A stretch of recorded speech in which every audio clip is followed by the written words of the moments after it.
الشيطان الرجيم.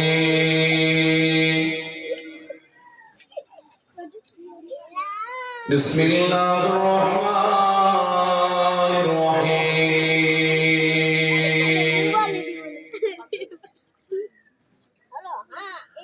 الحمد لله الحمد لله نحمده ونستعينه ونستغفره ونعوذ بالله من شرور أنفسنا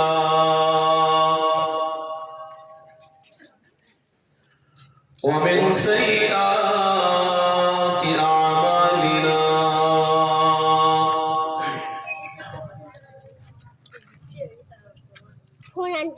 من يهده الله فلا مضل له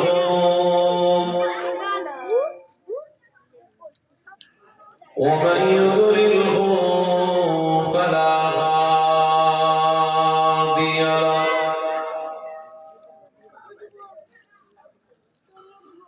ونشهد أن لا إله إلا الله وحده لا شريك له. ونشهد أن سيدنا وحبيبنا ومولانا محمدا عبده ورسوله.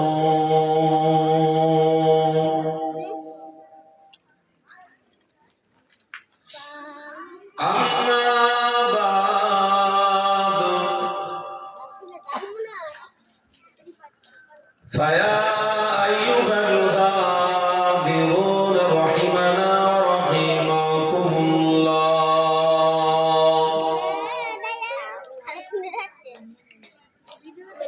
وقال الله تعالى في كلام المجيد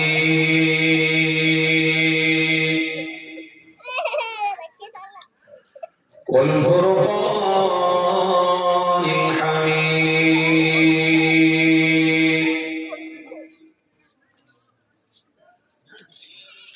إن الله وملائكته يصلون على النبي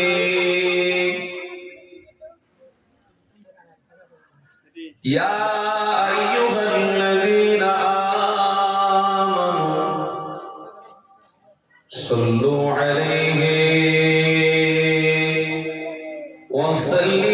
وسلموا تسليما.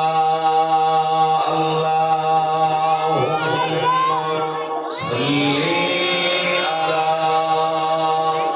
سيدنا مولانا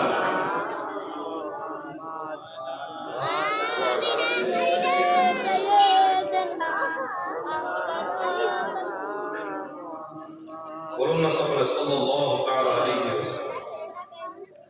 এই দরুদ শরীফ যে পড়ছেন, এই দরুদ শরীফের ফজিলত আছে না? না। একটা মানুষ দোকান খুলেছেন, লাভবান হবে, খুব আশা করেছে। দোকানে যদি মাল না থাকে লাভবান হওয়া যাবে? দোকান শুধু খুললে হবে না, দোকানে মালটাও রাখতে হবে। আমার আল্লাহ বলছে, আমার বান্দা, প্রত্যেকটা জিনিসে তোমরা লাভবান হতে গেলে নিজেদেরকে সেই জায়গা পর্যন্ত পৌঁছাতে হবে। আর ইমানদারদের বিষয়ে আল্লাহ বলছেন, ইমানদার যারা, তারা নিজেদের সময়টাকে যদি আল্লাহর নবীর দরুদ পড়ে কাটাতে পারে, অবশ্যই প্রথম নম্বর উপকারিতা ফায়দা হলো আল্লাহর রহমত ওই জায়গাতে আল্লাহ নাযিল করতে থাকে। এক নম্বর। অনেক ফজিলত আছে, আমি দুটো বলবো।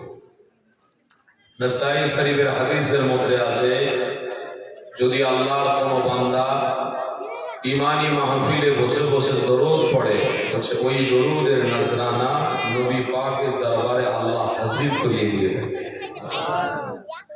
আমরা সেই নবীর গোলাম, বসে বসে দরুদ পড়ছি, আমাদের দরুদের নজরানা নবী পাকের দরবারে যাবে, এটা আমরা ভাবতেও পারি। কেন অন্যায় করেছি, মুখ দিয়ে বাজে কথা বলেছি, চোখ দিয়ে অন্যায় কাজ করেছি, হাত দিয়ে অন্যায় করেছি, পা দিয়ে অন্যায় করেছি, কিন্তু আল্লাহ পবিত্র কোরআনে বলেছেন ইন্নাল্লাহা ইউহিব্বুত তাওয়াবিন ওয়া ইউহিব্বুল মুতাতাহহিরিন। বান্দা, এমন একটা জায়গায় তোরা বসেছিস যে জায়গাতে বসলে আমার নবীর নামের বরকতের ওসিলাতে আমি আল্লাহ ওই জায়গাকে নাজাত এবং ওসিলা বানিয়ে দিই, এবং সেই গুনাহগার আমরা, আমাদের নাজরানা তওবা যাবে নবীর দরবারে। তাহলে সেইভাবে দরুদ পড়ার দরকার আছে না নাই?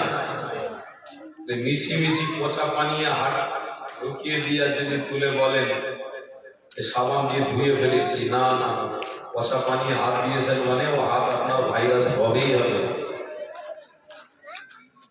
ইমানদার যদি হন তাহলে ইমানদার হিসেবে ইমানি দায়িত্ব কর্তব্য কাজগুলো ঠিক করে করুন। ওই মিছি মিছি শুধু ইমানদার দাবি করে বলবেন যে আমি জান্নাতের হকদার হয়ে গেছি, না, ওসব রেখে দেন। ইসলামের জন্য কতটা ভ্রাতৃত্ব, ভালোবাসা, কতটা ত্যাগ আপনার মধ্যে আছে, এটা আমার আল্লাহ নবীর দরুদ দিয়ে উম্মতে মুহাম্মাদীকে জানিয়ে দিয়েছে। দরুদ পড়, আমি আল্লাহ বুঝে নেব তুই ইসলামে আছিস, এবং তোর দরুদের নজরানা নবীর দরবারে আমি হাজির করিয়ে দেবো।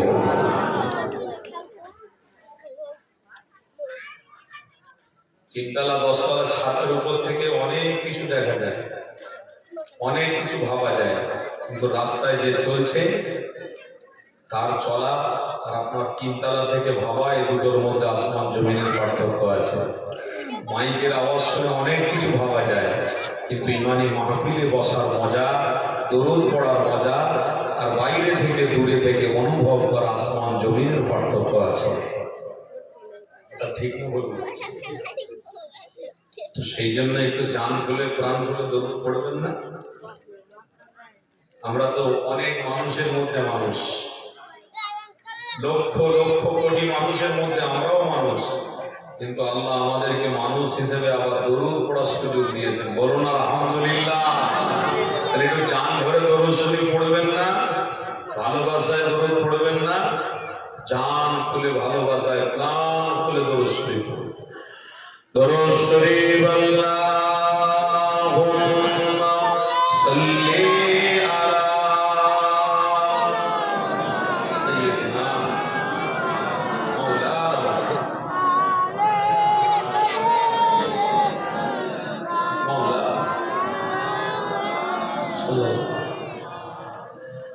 खातिमुल अंबिया है हमारा नबी, खातिमुल अंबिया है हमारा नबी, शाफिउल मुज़नबीन है हमारा नबी, सबसे औला आला हमारा नबी, सबसे औला आला हमारा नबी, खातिमुल अंबिया है हमारा नबी, शाफिउल मुज़नबीन है हमारा नबी।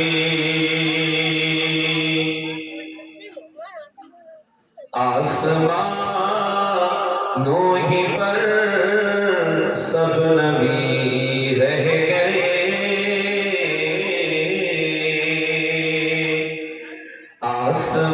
आसमानों ही पर सब नबी रह गए, अर्श हमारा नबी। मालदा জেলার মানুষ, বিবি গ্রামের মানুষ একটু জান ধরে সুবহানাল্লাহ বললেন না? না না, প্রাণ করে সুবহানাল্লাহ বললেন না? এইবার পরে তো একটু মুখ খোলার জায়গায় খোলো। সারাদিন তো শুধু খাওয়া হয়েছে আর ব্যবসা বাণিজ্য হয়েছে, এবারে একটু ইমানকে চাঙ্গা করো। কি গো, তাই তো নাকি? ইমানি মাহফিল দিয়েছেন, অর্থ দিয়েছেন, শ্রম দিয়েছেন, কষ্ট করেছেন, একটু মুখটা খুলে। আর এখানে বসে থাকার জায়গা নেই, আর বসার সময় নেই। বসে বসে ওহুদের কথা মনে করুন, বদরের কথা মনে করুন, সিফিনের কথা মনে করে ইমানকে মজবুত করে আওয়াজ দিয়ে বলুন সুবহানাল্লাহ। আরেকটু জোরে আওয়াজ করে মুসলিম ভাই, আল্লাহু আকবার, আল্লাহু আকবার। বসুন। সব আমাদের সব মহব্বতের মানুষ হবে, আমাদের মুস্তাফিজুল ভাই, তারপরে ওদিকে কুতুবুদ্দিন ভাই, সব আমার এলাকা। সংযোগ একটা ভালোবাসা। মালদা জেলার একটা ব্যাপার আমি খুব গভীরভাবে চিন্তা করি যে ইউনিটি ভালো আছে, একটা ভ্রাতৃত্ব, একটা ভালোবাসা কিন্তু আপনাদের খুব ভালো। আল্লাহ এই ভ্রাতৃত্ব ভালোবাসাকে কবুল করুন আল্লাহ। সেই গোটায় সুযোগ কামালপুর, কামালপুর তারপরে কি নাম, কালিয়া সব নাকি, কালিয়া সব, ওখান থেকে যান, সাবধানে যাবেন। ওখান থেকে একটা ছাত্র সেই বসিরহাটে পড়ে, আমি ওর মাদ্রাসায় ভর্তি করার সব দায়িত্ব নিয়েছি। যাই হোক, বুঝতে নিয়ে তারা আমার ছেলেটা পরীক্ষা দিতে এসেছিল, আমার দেখা পড়ে গেল। ওই হচ্ছে যে বাড়িতে আসলে শুনবো, আসছে দেখা করছে, সব ভালোবাসে একটা মহব্বত। কি গো, তাই তো নাকি? সেই নবীর প্রেমে আজকে আমরা বসছি, তাই তো নাকি? ভালোবাসা একটু সুবহানাল্লাহ বলুন না, নারে তাকবীর বলুন সুবহানাল্লাহ। খাতিমুল আম্বিয়া है हमारा नबी, शाफियुल मुज़नबीन है हमारा नबी। बोलूं ना सुभानअल्लाह। जिसी को साया है अरश से बुला कर जुलूस,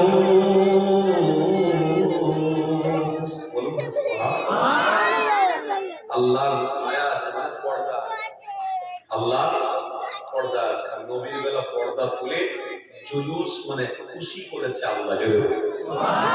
কবি বলেছে किसी को साया है उस, जिसको साया है हर, जिसको साया है हर से बुला कर जुलूस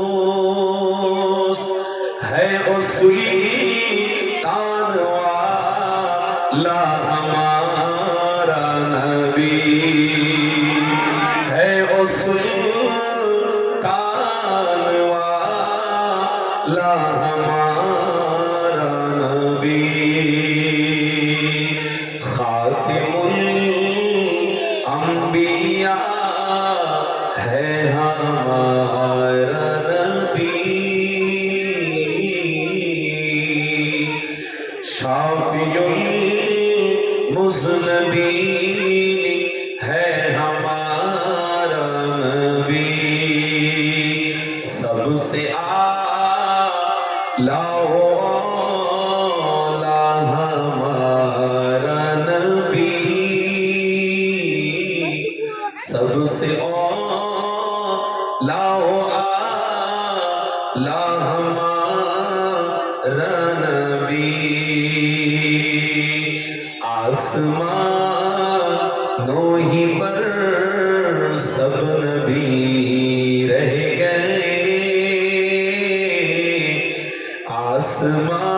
आसमानों ही पर सब नबी रह गए। अर्श आजिम पे ऊंचा हमारा नबी। अल्लाहुम्मा सल्ली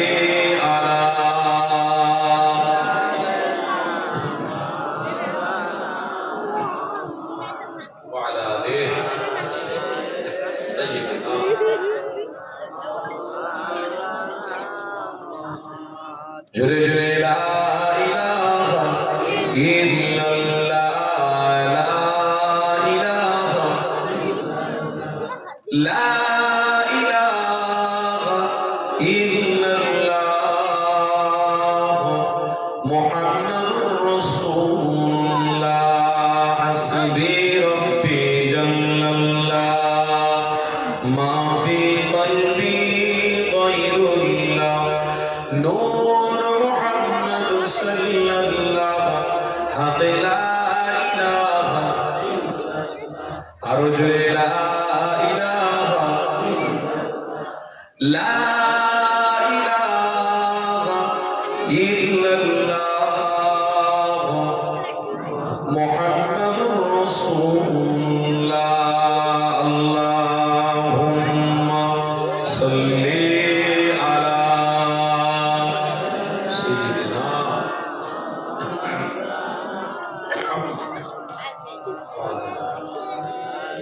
সাইয়্যিদিনা, সকলে বলুন না সাল্লাল্লাহু তাআলা আলাইহি ওয়াসাল্লাম। وقال الله تعالى في كلام المجيد والفرقان الحميد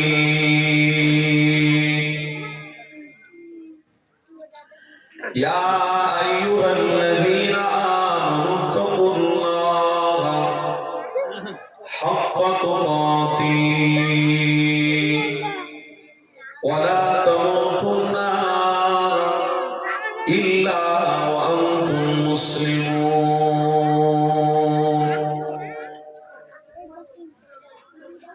وقال النبي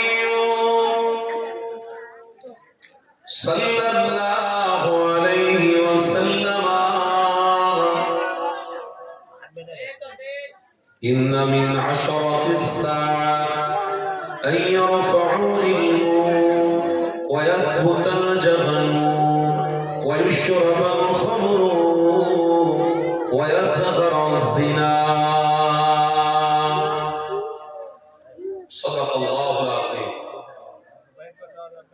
আজকের ঐতিহ্যবাহী মাহফিলে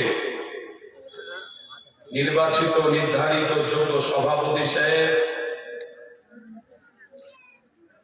ফুরফুরা দরবার শরীফ থেকে আগত আমাদের সকলের পীর ও মুর্শিদে লাগতে জিগার বংশধর জনাব পীর সৈয়দ আমজাদ হোসেন বুখারী হাফিজাহুল্লাহ, তারপরে জানাই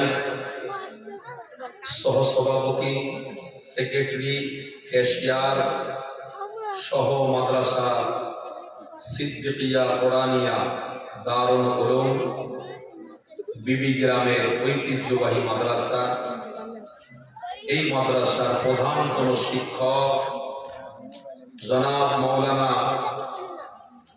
উমর ফারুক সাহাব, তারপরে আপনাদের বড় জামা মসজিদের ইমাম সাহেব জনাব হাফেজ মাওলানা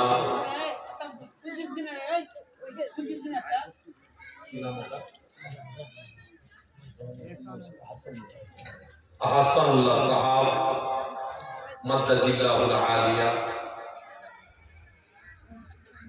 আমি প্রত্যেককে রেসপেক্ট জানাচ্ছি, সম্মান জানাচ্ছি। সাথে সাথে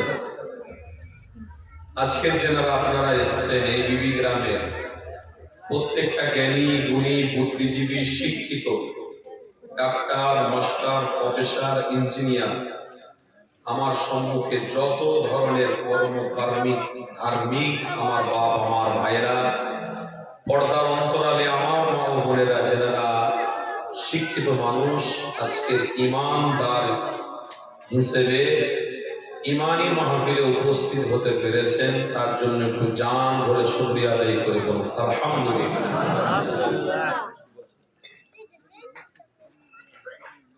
আচ্ছা, একটু সামনের দিকে আপনারা সরে আসবেন, পিছনের লোক আসে, আস্তে আস্তে করে সব মানুষজন আসবে, চিন্তা নেই।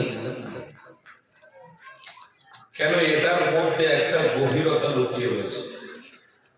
এই মাহফিলের মধ্যে একটা গভীরতা লুকিয়ে রয়েছে।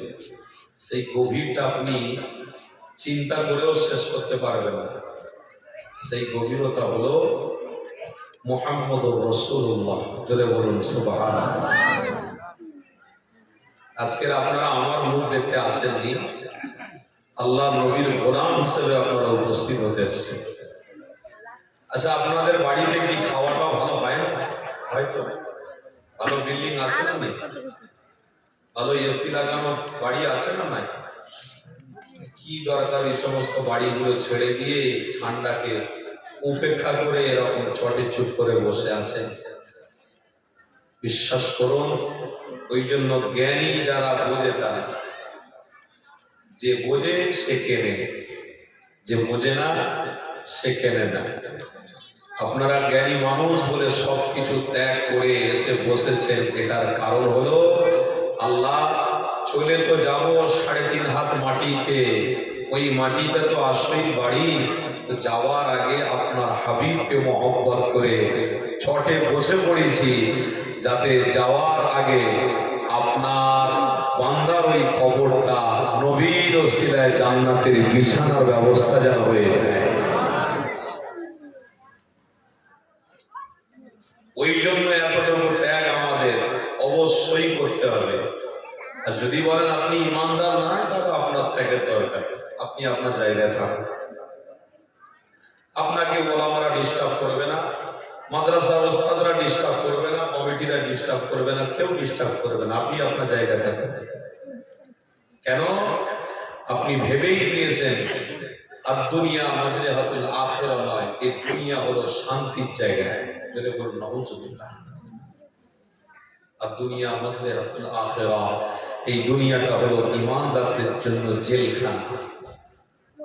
আল্লাহ কোরআন বলছে, ইন্নাল্লাহা আশতারা মিনাল মুমিনিনা আনফুসাহুম ওয়া আমওয়ালাহুম বিআন্না লাহুমুল জান্নাহ।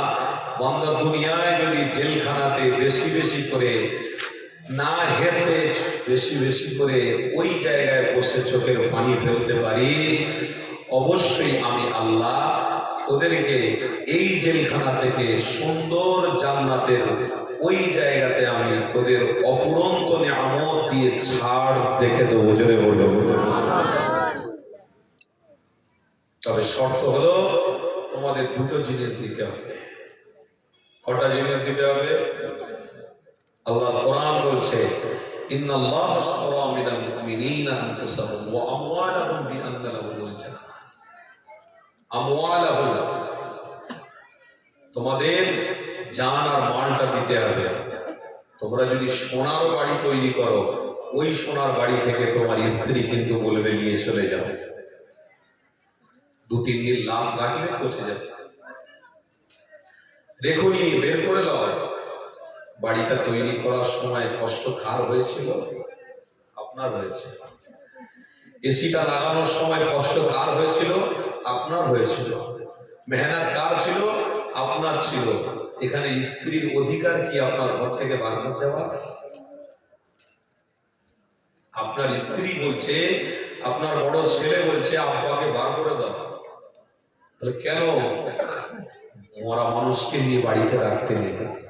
মরা মানুষ 2-3 দিন হয়ে গেলে পচে যাবে, পুঁড়ি ফুলে উঠবে, চোখ ঠেলে বেরিয়ে আসবে। মরা মানুষকে রাখতে নেই, বার করতে হবে। আপনি খাটলেন তাঁতলেন তাদের জন্য, ভাবলেন তাদের জন্য, আর তারা কি ভাবছে? যে এগুলো সব আমার জন্যে। বাপ কে, মা কে, ভাই চিনি না, মরে গেছে, বার করতে হবে।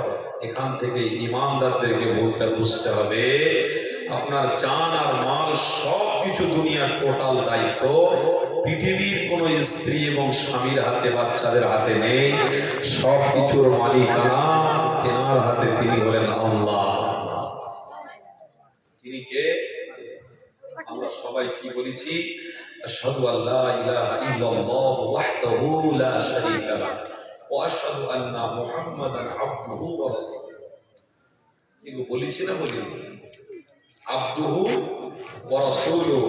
আল্লাহ আপনার উপরে তাওয়াক্কাল করে পৃথিবীতে এসেছি দুনিয়াতে, আপনি ছাড়া আমাদের কোনো সাহারা নেই। তবে যদি ক্ষমতা দেন একটু বাড়ি তৈরি করতে পারবো, যদি আপনি ক্ষমতা দেন তো একটা ভালো স্ত্রীর সঙ্গে ভালো একটা মেয়ে দেখে টুকটুকে মেয়ে দেখে বিয়ে করতে পারবো, যদি আপনি ক্ষমতা দেন তো আমার বাড়িতে একটা ফুটফুটে বাচ্চা আল্লাহ আপনি দেবেন, যদি আপনি ক্ষমতা দেন আল্লাহ গ্রামে একটা সবাই মিলে একটা মাহফিল দেবো, যদি আপনি ক্ষমতা দেন গ্রামে একটা সুন্দর বিবি গ্রামের মাদ্রাসা তৈরি করব, ওই মাদ্রাসাটা টোটাল এই মালদা জেলাতে ইতিহাসের পাতায় লেখা থাকবে যে বিবি গ্রামের মানুষরা মিলে ওই মাদ্রাসাটাকে তৈরি করেছে।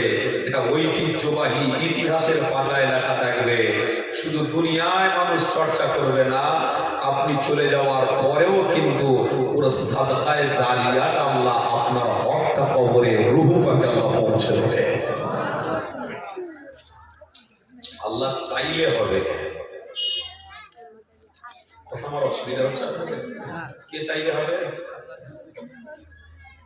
সর্বপ্রথম আমি একটা আয়াত দিয়ে শুরু করেছি বাবা, জান আর মাল আপনাদেরকে দিতেই হবে। তো যতই সোনার ঘর নিয়ে বাস করুন গে যান, আর সোনার গদি নিয়ে বাস করলে যান, যতই আপনি মালিক হন না কেন, যতই কোটি টাকা আপনার হোক আর আপনার স্ত্রীর হাতে যতই গহনা থাকুক না কেন, মরে গেলেই আপনার মেয়ে ছুটে গিয়ে মায়ের হাত থেকে সব গহনাগুলো টপাটপ খুলে নেবে, টপাটপ খুলে নেবে। গহনা 4টে 5টা করে খুলেলে গোসল দেওয়া হবে, খুলেলে গোসল দেওয়া হবে। তাহলে কেন হাতে থাকলে কবরে কোনো তো বেকার হয়ে যাবে। এত কষ্ট করে খেটে খুটে সোনার গয়না করে কবরে নিয়ে যাওয়ার তাই, এটা আমরা মেয়েরা বেঁচে আছি ওগুলো নিয়ে একটু ভোগ করবো। তাহলে আল্লাহ বলছেন তোরা চলে আসবি, কিন্তু দুনিয়া আমার, দুনিয়ার মাল পড়ে থাকবে। কথা শুনছেন না? আর বান্দা যদি কেউ মনে করে আমি কষ্ট করে বাড়ি ঘর সব তৈরি করবো থাকবো বলে, আল্লাহ বলছে শুনে রেখে দে, তোর কাছে যতই বড় সার্টিফিকেট থাকুক আর যতই বড় বাড়ি থাকুক, কবরে এলে কিন্তু তোদের ওই সার্টিফিকেট আর ওই ঘরের দোহাই দিয়ে বাঁচা যাবে না। ফেরেশতা কি জিজ্ঞাসা করবে বড় অ্যাডভোকেট সাহেব এসছে কবরে, কে এসছে গো? অ্যাডভোকেট সাহেব এসছে। অ্যাডভোকেটকে ফেরেশতা চিনবে? বলেন না। বিবি গ্রামের শিক্ষিত মানুষ, ডাক্তার, মাস্টার, ইঞ্জিনিয়ার, প্রফেসর, শিক্ষিত সমাজ বসে আছেন, একটু ভেবেচিন্তে উত্তর দেন না বাবা। আপনার কাছে অ্যাডভোকেটের সার্টিফিকেট আছে, মরে যাওয়ার পরে কি খাটি ওই আপনার কাফনের ভিতরে কি সার্টিফিকেটটা দেবে নাকি? দিতে বলবেন, একটু সার্টিফিকেটটা দিতে বলবেন, রেখে দেন আপনার সার্টিফিকেট, আপনি রেখে দেন। আমি মৌলানা, আমি ওয়াজ করতে জানি, ওই বাপরে বাপ কে আসছে গো, বিশাল হুজুর, আমার সার্টিফিকেট আছে। কিন্তু মরে যাওয়ার পরে ওসব সার্টিফিকেট চলবে? বিবি গ্রামের মানুষরা তখন মনে মনে ভাববে বলছে বিশাল হুজুরটা চলে গেছে। বিশাল হুজুর মানে বিশাল ব্যাপার, কবরে গেলে না, সার্টিফিকেটে ছাড় পাওয়া যাবে না। দুনিয়ায় মাস্টার মারা গেছে, ডাক্তার মারা গেছে, ইঞ্জিনিয়ার মারা গেছে, যতদিন বেঁচে ছিলেন আপনার সার্টিফিকেট, আপনার মূল্যায়ন করাটা সহজ হয়েছিল।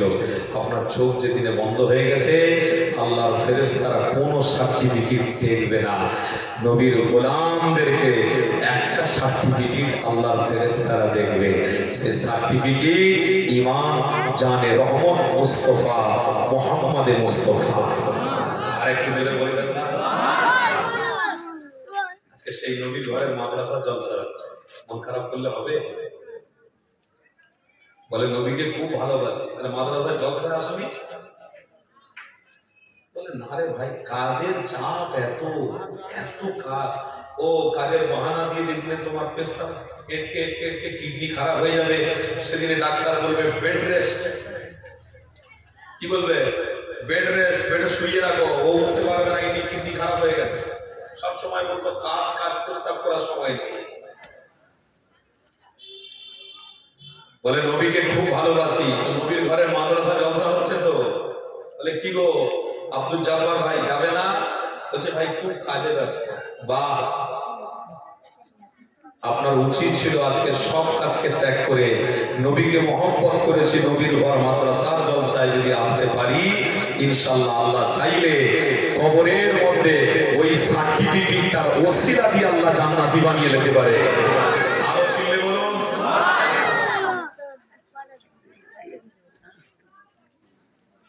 মনে রাখবে একটাই সার্টিফিকেট চলবে, সেটা কি?